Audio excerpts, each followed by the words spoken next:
pemirsa, kita tentunya pernah merasakan sakit pada tenggorokan. Hal ini dinamakan radang tenggorokan. Radang tenggorokan adalah suatu penyakit peradangan yang menyerang tenggorok atau bulu kerongkongan. Rasa nyeri dan sakit pada kerongkongan biasanya dipicu oleh beberapa hal. Salah satunya adalah makanan berminyak.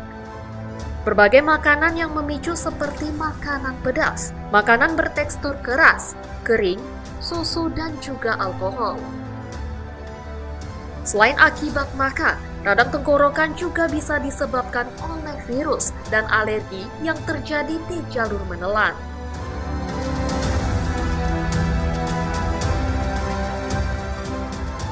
Radang tenggorokan dapat dialami oleh anak-anak maupun dewasa, baik laki-laki maupun perempuan. Pengobatan antibiotik hanya efektif apabila terkena bakteri.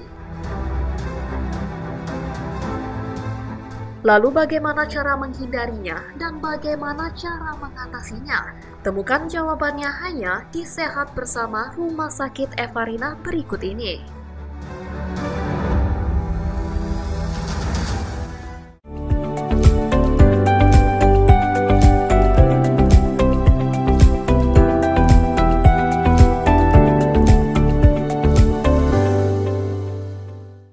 Halo, apa kabar pemirsa? Bagaimana kabarnya hari ini? Berjumpa lagi dalam program Sehat Bersama Rumah Sakit Evarina. Tentunya dengan sejumlah informasi dan juga inspirasi seputar dunia kesehatan. Dan hari ini pemirsa, kita akan berbincang dengan salah satu dokter spesialis THT Rumah Sakit Evarina Pematang Siantar, yaitu Dr. Jerry. Kita akan membahas tentang seputar radang tenggorokan atau faringitis. Pemirsa, radang tenggorokan sering terjadi pada kita. Radang tenggorokan biasanya sering terjadi akibat makanan yang dimakan terlalu berlebihan. Peradangan ini bisa menyebabkan ketidaknyamanan, kekeringan, dan kesulitan menelan. Lalu, apa bahayanya dan bagaimana pengobatan radang tenggorokan di dalam dunia medis? Dan saya sudah bersama Dr. Jerry.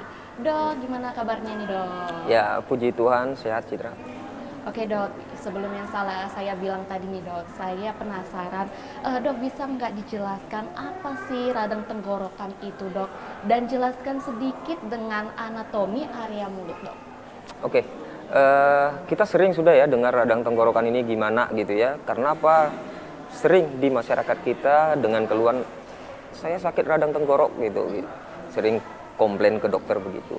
Nah, radang tenggorok itu sendiri yaitu kejadian inflamasi atau infeksi pada tenggorokan. Nah, posisi tenggorokan itu sebenarnya ada, kita bagi 3 level ya. Jadi tenggorokan itu ada bagian atas itu dia sejajar dengan hidung tuh. Itu namanya nasofaring. Istilah kedokterannya yaitu bagian tenggorok yang sejajar dengan hidung. Kemudian ada orofaring, yaitu bagian tenggorok yang sejajar dengan mulut. Kita bisa lihat dari mulut. Kalau kita berkaca tuh, buka mulut, kelihatan dinding belakang, itu orofaring namanya. Kemudian di bawahnya lagi, di bawah mulut itu kita sebut dia laryngofaring atau yang hipofaring nama lainnya. Apa itu? Itu dinding faring atau tenggorok di bawah mulut gitu. Jadi ada 3 level tuh, Citra. Tenggorokan kita itu. Jadi kalau dibilang radang tenggorok, ada tenggorok di atas, tengah, bawah. Itu beda-beda nanti, keluhannya juga berbeda-beda. Jadi secara umum kita bilang tuh radang tenggorok itu apa? Ya inflamasi atau infeksi di bagian tenggorokan gitu. Ya. Nah, secara anatomi tadi sudah saya jelaskan ada beberapa bagian ya. Nanti tiap-tiap bagian itu beda-beda sendiri gejalanya gitu. Oke, Dok. Kalau untuk gejala awal terjadinya radang tenggorokan ini apa, Dok? Gejala awal ya, biasanya pasien datang ke kita itu keluhannya gatal di tenggorokan, perasaan kayak kering. Mungkin Citra juga pernah itu. Semua orang pasti pernah lah. Gatal tenggorokan, kering, batuk-batuk kering. Terus nanti masuk ke gejala berikut, fase berikutnya mulai nyeri. Nyeri, susah menelan, susah minum, dan bahkan susah bicara. Itu gejala-gejala awalnya tuh. Di samping nanti ada badan mulai greges, meriang maksudnya. Gitu-gitulah gejala awalnya, Citra. Oke, jadi kalau untuk seberapa umumkah kondisi ini terjadi, Dok? Sering, mau anak-anak, dewasa, orang tua. Cuman memang dari faktor apa ya, dari kita di jurnal lah kita bilang itu paling sering katanya 5 sampai 15 tahun. Artinya apa? Pada usia anak-anak itu lebih sering kejadiannya dibanding usia dewasa. Tapi semua faktor itu semua faktor usia kena. Anak-anak, dewasa, orang tua bisa kena radang tenggorokan. Oke. Nah dok, selanjutnya saya mau menanya ciri-ciri radang tenggorokan seperti apa. Tapi nih dok, ada kalanya kita istirahat sebentar. Oke. Nah pemirsa, jangan kemana-mana, tetap saksikan program Sehat Bersama Rumah Sakit Evarina. Asam lambungnya naik, pertama kan ke dada, bahkan tidak nyaman sampai ke punggung, Cid. Itu namanya GERD. Nah dari sana dia bisa naik lagi ke bagian tenggorokan.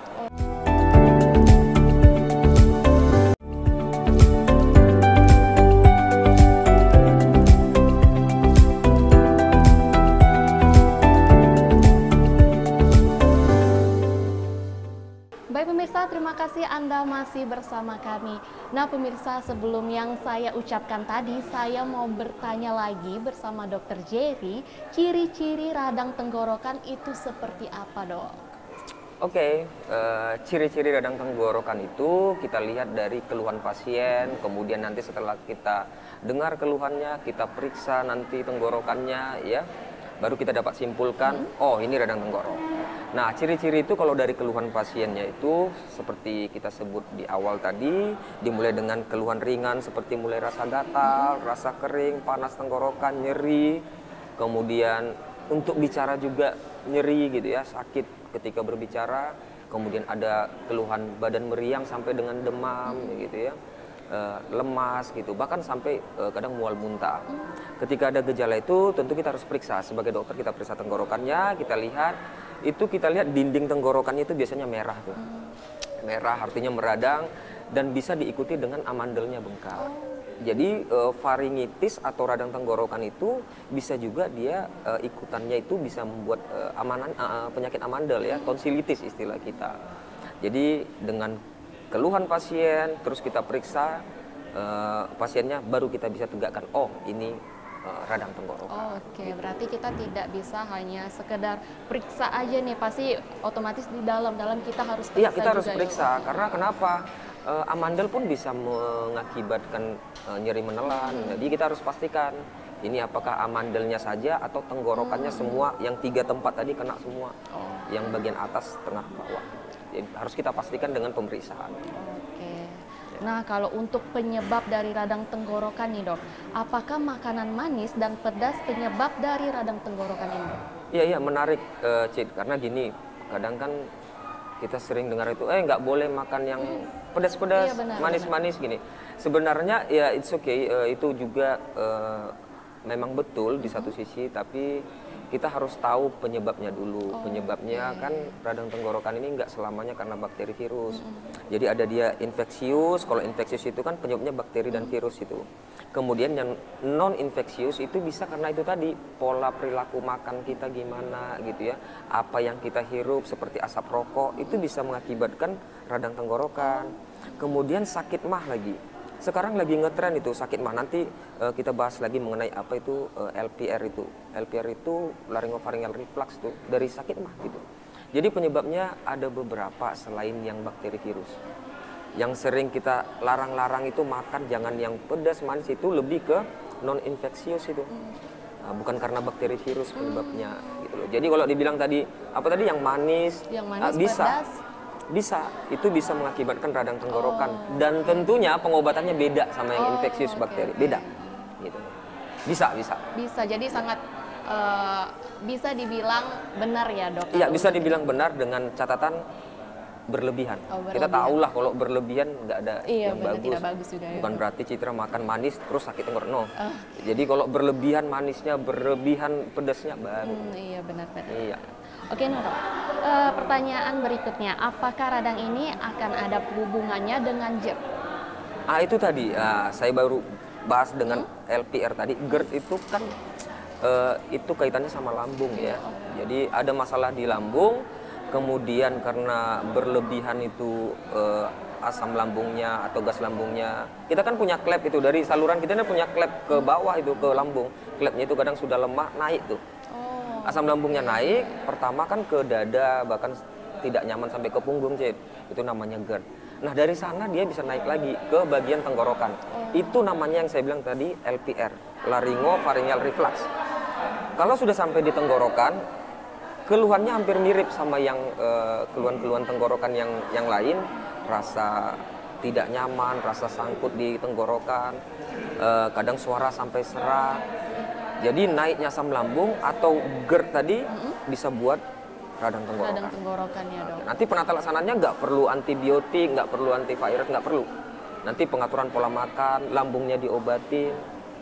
Jadi berbeda lagi penata laksanaannya, gitu loh, beda-beda. Oke. Nah kalau untuk penyembuhannya nih dok, bagaimana sih cara penyembuhan radang tenggorokan dalam dunia medis dok? Nah, itu tadi sudah saya singgung bahwa tergantung penyebab. Kalau penyebabnya bakteri, kita kasih antibiotik. Ya, obat utamanya dengan antibiotik. Kalau dia dengan virus itu kita kasih simptomatis terus daya tahan tubuhnya dikuatkan. Kalau dia penyebabnya LPR yang lambung, kita kasih juga obat lambung. Tapi untuk pengobatan pertama itu kan tergantung keluhannya. Misal pasien itu datang dengan demam, tentu kita kasih obat demam. Datang dengan nyeri, kita kasih anti nyeri. Jadi pengobatan pertama yang infeksius bakteri, kasih obat-obat simptomatis. Obat simptomatis itu maksudnya obat-obat keluhan pasien datang. Citra datang dengan keluhan nyeri menelan, saya kasih analgetik. Tapi antibiotiknya harus saya kasih kalau penyebabnya bakteri. Gitu kan. Kemudian kalau dia demam kasih obat demamnya, kalau batuk kasih obat batuknya, gitu ya. Nah, beda lagi kalau penyebabnya non-infeksius. Non-infeksius itu kan misalnya penyebabnya bukan gara-gara bakteri, kita nggak perlu antibiotik itu. Jadi yang sering selama ini gitu, datang orang radang tenggorokan langsung kasih antibiotik. Belum tentu penyebabnya bakteri. Benar itu. Tanya dulu polanya, sering merokok enggak, atau perokok pasif, sering menghirup asap rokok, atau dia sering bekerja di paparan asap yang banyak gitu ya. Kemudian ada sakit LPR-nya enggak, yang tadi masalah lambung, yang diobati lambungnya. Gitu loh, akar masalahnya harus kita kerjakan. Pada orang perokok, kita edukasi jangan merokok. Di samping tadi obat-obat tadi kita kasih tetap. Obat-obat radang tenggorokannya. Ada obat radang lah, kortikosteroid gitu-gitu ya.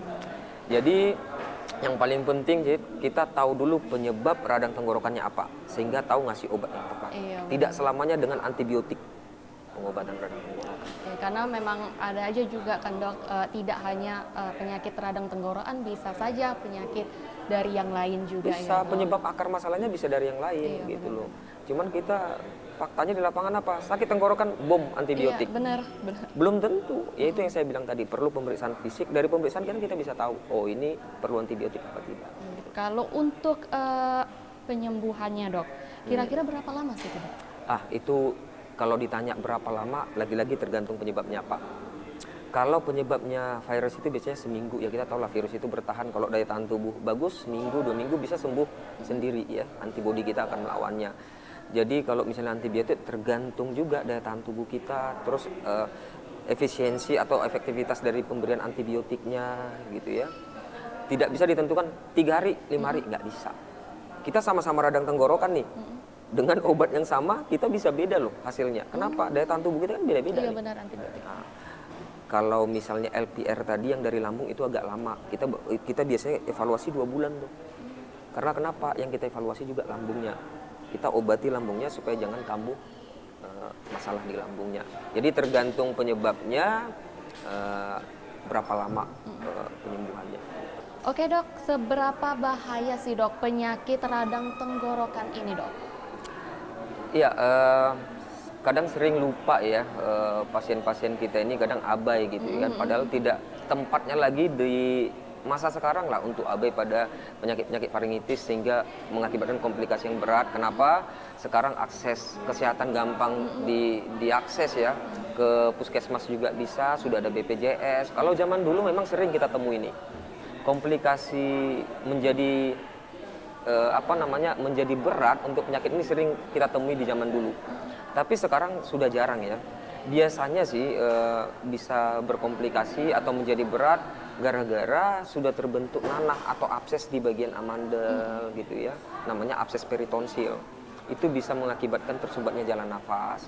Kemudian bisa buat komplikasi ke bagian telinga, karena ada saluran dari hidung ke telinga itu. benar-benar. Jadi kalau tenggorokannya juga meradang, telinga juga bisa ikut meradang, terutama gendang telinga.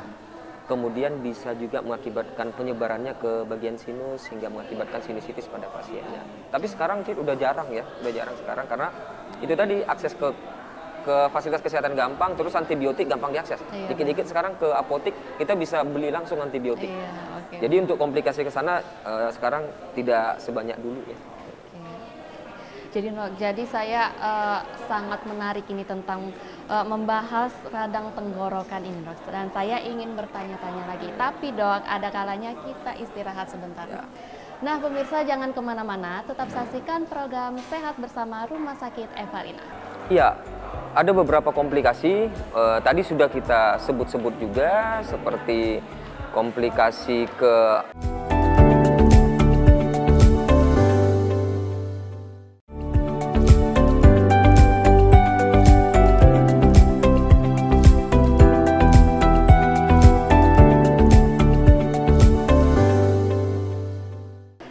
Kembali lagi bersama saya Citra Hasana dan Dr. Jerry. Dan saya ingin bertanya-tanya lagi nih pemirsa tentang seputar radang tenggorokan. Nah Dok, saya mau nanya lagi nih Dok. Apakah ada kemungkinan Dok penyakit yang akan fatal jika radang tenggorokan dibiarkan saja? Iya, ada beberapa komplikasi. Tadi sudah kita sebut-sebut juga seperti komplikasi ke amandel, bisa terjadi abses di sana. Abses itu adanya kumpulan nanah gitu ya. Dia mandel sehingga kadang bisa mengakibatkan sumbatan jalan nafas atas. Kemudian bisa komplikasinya ke bagian sinus, ke bagian telinga gitu ya. Bisa mengakibatkan infeksi pada daerah-daerah di sekitar tenggorokan itu. Jadi komplikasinya ke daerah-daerah sekitarnya, dekat-dekat situ gitu.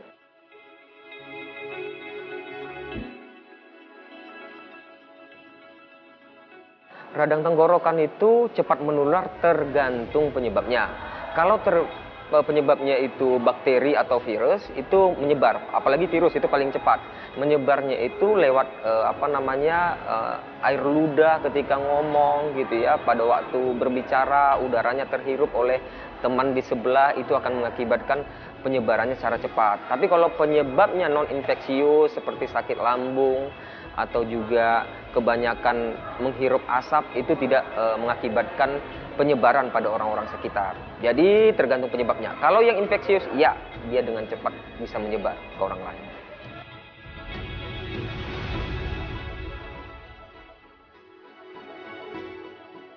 Nah itu tergantung penyebab. Lagi-lagi tergantung penyebab. Kalau penyebabnya adalah laryngopharyngeal reflux, notabene masalah lambung, tentu vitamin C kita hindari. Kenapa? Vitamin C itu kan cenderung asam yang bisa mengakibatkan naiknya kembali asam lambung, akan semakin memperparah. Tapi kalau penyebabnya misalnya virus yang butuh daya tahan tubuh, asupan vitamin yang lebih banyak, it's okay, nggak ada masalah. Kalau penyebabnya bakteri atau virus, silakan saja meminum vitamin C sebagai penambah faktor daya tahan tubuhnya untuk melawan bakteri dan virusnya. Tapi jangan coba-coba pada kasus LPR di mana asam lambung meningkat. Itu akan memperparah naiknya asam lambung.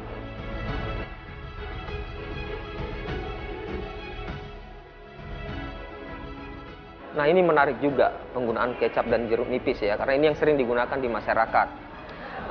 Ini agak susah kita hilangkan karena memang sudah terekam pada masyarakat bahwa ini harus digunakan. Iya, pada suatu kondisi dia layak digunakan. Sebenarnya yang perlu digunakan itu kan jeruk nipisnya ya. Jeruk nipisnya itu, sementara kalau kecapnya itu hanya penambah rasa karena supaya jangan terlalu asam. Pada jeruk nipis itu memang ada terkandung fitokimia antibakterial ya, seperti tanin gitu ya, flavonoid itu. Ada kandungannya sebagai antibakterial. Tapi kalau digunakan pada penyakit-penyakit yang misalnya yang tadi yang penyebabnya asam lambung, itu kan tentu sangat tidak baik. Karena dia akan meningkatkan asam lambung juga. Tapi kalau penyebabnya itu misalnya karena bakteri, itu layak digunakan gitu loh. Sebagai kandungannya alamiah ada antibakterinya seperti yang saya sebutkan tadi. Silakan digunakan, tapi tergantung penyebab radang tenggorokannya. Artinya tidak semua radang tenggorokan kita menggunakan jeruk nipis dan juga kecap.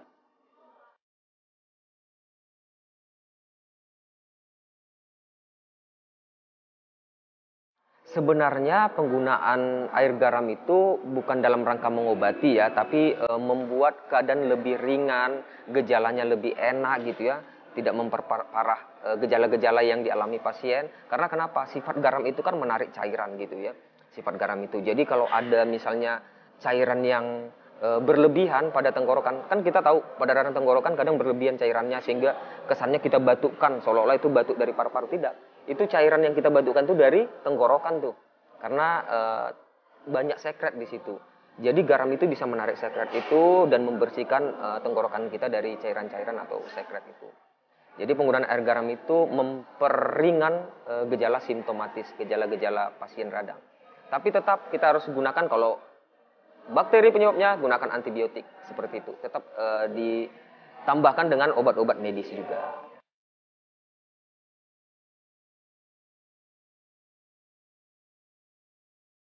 Pertama, pesan saya pada orang-orang yang sering radang tenggorokan, sering kambuh-kambuhan, jaga hidung dan mulut. Kenapa? Karena dari hidung akan masuk udara seperti asap, baik itu asap rokok, asap kendaraan, itu akan membuat seringnya peradangan berulang melalui hidung. Kemudian melalui mulut apa? Melalui makanan. Jaga makanan seperti makanan pedas, berminyak, asam-asam itu dikurangi. Bukan tidak boleh makan, tapi jangan berlebihan. Segala sesuatu yang berlebihan tentu tidak baik ya. Jadi jaga hidung, jaga mulut. Yang kedua, kalau sudah tahu kita radang tenggorokan, tolong jaga sikap pada orang-orang sekitar. Apalagi penyebabnya virus dan bakteri, tolong pergunakan masker. Jangan batuk di depan orang tanpa masker. Karena kenapa? Penyebaran radang karena virus bakteri itu cepat menyebar ke orang-orang sekitar. Nah pemirsa, itu tadi seputar tentang penyakit radang tenggorokan. Nah pemirsa, buat Anda yang bekerja di luar sana, Anda juga harus hati-hati dengan pola makanan atau pola hidup yang Anda jalani pemirsa. Tidak hanya penyakit, jadi penyakit-penyakit yang Anda hadapi nanti pasti akan ada efek sampingnya juga ya pemirsa.